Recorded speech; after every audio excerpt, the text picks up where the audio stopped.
Kanchan Gupta, health and wellness counsellor. आज हम लोग बात करेंगे डिप्रेशन के लक्षणों के बारे में। डिप्रेशन और तनाव दोनों एक ही तरह के लक्षण दिखाते हैं। कई बार यह समझना बहुत मुश्किल होता है कि व्यक्ति डिप्रेशन में है या तनाव में। डिप्रेशन के मुख्यतः 9 लक्षण हैं, जिसमें प्रथम आप देखेंगे 3 जो लक्षण हैं वो बहुत इंपॉर्टेंट हैं। अगर उन तीनों में से कोई एक लक्षण भी व्यक्ति में है तो कह सकते हैं कि वो डिप्रेशन में है। जिसमें से पहला है सैडनेस। वो बहुत दुखी रहेगा बेवजह, कई बार बहुत बड़ी वजह भी रहती है, और एक लंबे समय तक दुखी बना हुआ है, तो कह सकते हैं कि वो डिप्रेशन में है। दूसरा है बहुत ज़्यादा, उसको आप देखेंगे बहुत शांत रहेगा, चुप रहेगा, अपने आप को आइसोलेट कर लेगा, वो आइसोलेशन में चला जाएगा, किसी से बात नहीं करेगा, बाहर भी नहीं जाएगा, किसी का फ़ोन आएगा तो उससे भी बात नहीं करना चाहेगा, यानी कि कुल मिला के वो अपने आप को आइसोलेट कर लेगा। तो ये सेकंड लक्षण है डिप्रेशन का। थर्ड आप देखेंगे एनेडोनिया। एनेडोनिया मतलब होता है किसी भी चीज़ में मज़ा ना आना। जो उसके काम जो वो बहुत पहले करता था, उसे बहुत इंटरेस्ट आता था उन चीज़ों में, बाहर जैसे घूमना, शॉपिंग करना या कुछ और, अब वो उसमें उसको कोई इंटरेस्ट नहीं है, वो अपनी फेवरेट चीज़ों को भी नहीं करना चाह रहा है। तो ये इस तरह से अब उसको अपनी लाइफ में कुछ भी मज़ा नहीं आ रहा है, उसकी कोई भी फेवरेट चीज़ें भी हो रही है तो वो बिल्कुल इंटरेस्ट नहीं ले रहा है। तो ये उसका थर्ड लक्षण हो जाएगा एनेडोनिया। ये आपको समझना पड़ेगा कि ये 3 लक्षण में से कोई एक लक्षण भी दिख रहा है तो मतलब कि वो डिप्रेशन में है। उसके बाद और भी लक्षण हैं, क्योंकि मुख्यतः डिप्रेशन के 9 लक्षण हैं, उनके ऊपर हम बात करते हैं।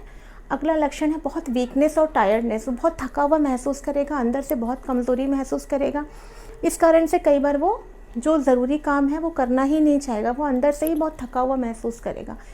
अगला लक्षण है हाई गिल्ट। अपने आप को ही गिल्टी फील कराएगा, बहुत गिल्ट में रहेगा, उसे लगेगा सारी गलती मेरी वजह से, मैं ही हर चीज़ के लिए ज़िम्मेदार हूँ, हाई गिल्ट रहेगा उसको। अगला लक्षण है लो कंसंट्रेशन। बिल्कुल कंसंट्रेशन उसका लो हो जाएगा, बहुत सारी बातें भूलने लगेगा, याद नहीं रहेगा। कई बार आप देखेंगे कि वो जो डेली रूटीन के काम है वो भी वो करने में भूल जाता है। तो ये उसका अगला लक्षण है लो कंसंट्रेशन। उसके बाद आप देखेंगे उसका स्लीपिंग पैटर्न भी चेंज हो जाएगा। कई बार वो बहुत ज़्यादा सोने लगेगा, कई बार उसका जो स्लीपिंग पैटर्न है वो बहुत कम हो जाएगा, पहले से बहुत कम सोने लगेगा। तो इस तरह से जब हम देखेंगे कि उसका स्लीपिंग पैटर्न चेंज हो रहा है, तो कई बार आप ये भी देखेंगे कि वो बहुत डरेगा, ड्रीम फियर हो जाता है, बहुत डरावने सपने आते हैं। कई बार तो ये भी देखा गया है कि डरावने सपनों की वजह से वो सोना ही नहीं चाहता है, क्योंकि उसको ड्रीम फियर बहुत ज़्यादा आते हैं। और कई बार आप देखेंगे कि वो बहुत जल्दी उठ जाता है, सुबह बहुत जल्दी उठ जाएगा, 4 बजे 5 बजे। तो घर वाले ये भी कहते हैं कि क्या हो गया, कुछ काम है अचानक, क्यों तुम इतने जल्दी सुबह उठ गए। तो इस तरह से उसका स्लीपिंग पैटर्न काफ़ी चेंज हो जाता है। अगला है ईटिंग पैटर्न। खान पान में बहुत चेंजेस आ जाते हैं। जैसे कई बार आप देखेंगे वो पहले से बहुत ज़्यादा खाने लग गया या पहले से बहुत कम खाने लग गया। इस वजह से कई बार वो उसका जो वेट है या तो वो बहुत ज़्यादा बढ़ जाता है या कम हो जाता है। वेट में भी उसके चेंजेस आते हैं ईटिंग पैटर्न में चेंज होने की वजह से। ये भी डिप्रेशन का एक लक्षण है। सुसाइडल थॉट्स आने लगते हैं उसके मन में। कई बार वो नेगेटिव थॉट इतने ज़्यादा आ जाते हैं और हाई गिल्ट होने की वजह से सुसाइडल थॉट्स भी आने लगते हैं। तो ये मुख्यतः लक्षण है डिप्रेशन के। इनमें से जो शुरुआती 3 लक्षण मुख्य बताए हैं, अगर उनमें से कोई एक लक्षण भी है तो आप आसानी से कह सकते हैं कि उस व्यक्ति में डिप्रेशन है। अब ये भी देखना बहुत ज़रूरी है कि डिप्रेशन किस स्थिति में है। अगर डिप्रेशन माइल्ड में है, माइल्ड सिचुएशन में है, तो ज़रूरी नहीं है कि 9 के 9 लक्षण मिले। उनमें से कुछ लक्षण मिलते हैं तो आप समझ जाइए कि माइल्ड रूप है डिप्रेशन का। लेकिन अगर जब वो मॉडरेट रूप में चला जाता है तो वो 9 में से कुछ 5 से ज़्यादा लक्षण लगभग मिलने लगते हैं, तो आप कह सकते हैं कि वो मॉडरेट डिप्रेशन में है। लगभग अगर सभी लक्षण मिल रहे हैं तो कह सकते हैं कि वो बहुत सीवियर डिप्रेशन में है।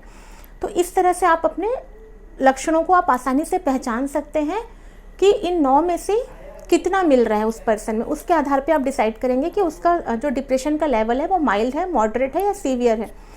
अब उसके डिप्रेशन की स्थिति के अनुसार ही उसको ट्रीटमेंट दिया जाता है।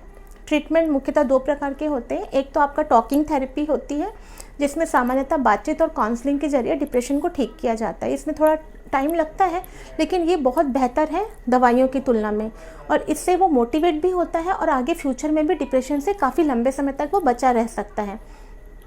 सेकेंड है दवाइयाँ, मेडिकेशंस। उसमें साइकियाट्रिस्ट रहते हैं, डॉक्टर्स रहते हैं, साइकोलॉजिस्ट रहते हैं। इनके माध्यम से कुछ दवाइयाँ दी जाती हैं कुछ थेरेपीज दी जाती हैं जिसके आधार पे जो उसकी बॉडी में जो स्ट्रेस हार्मोन्स है, जो डिप्रेशन की वजह से जो ब्रेन फंक्शनिंग जो थोड़ी चेंज हो चुकी है, वो दवाइयों के माध्यम से एंटी डिप्रेसेंट वगैरह दे के थोड़ा सा उसके डिप्रेशन को लेवल को कम किया जाता है। डिप्रेशन का जो सीवियर रूप है उसे धीरे से मॉडरेट में लाया जाता है। फिर काउंसलिंग, थेरेपीज और मेडिकेशन, ये सब कंबाइन करके उसको एक नॉर्मल बिहेवियर में लाया जाता है और फिर उसके डिप्रेशन पे काम किया जाता है थेरेपीज के माध्यम से। तो इस तरह से डिप्रेशन को ठीक किया जाता है। अगले वीडियो में हम देखेंगे कि डिप्रेशन में ऐसे क्या थेरेपीज दी जाती हैं, काउंसलिंग, या आप घरेलू स्तर पे किस आधार पर डिप्रेशन को ठीक कर सकते हैं, या क्यों आपको ज़रूरी है कि टॉकिंग थेरेपी दी जाए, टॉकिंग थेरेपी के माध्यम से किस आधार पर डिप्रेशन को ठीक किया जाता है। नेक्स्ट वीडियो में हम ये देखेंगे। Thank you.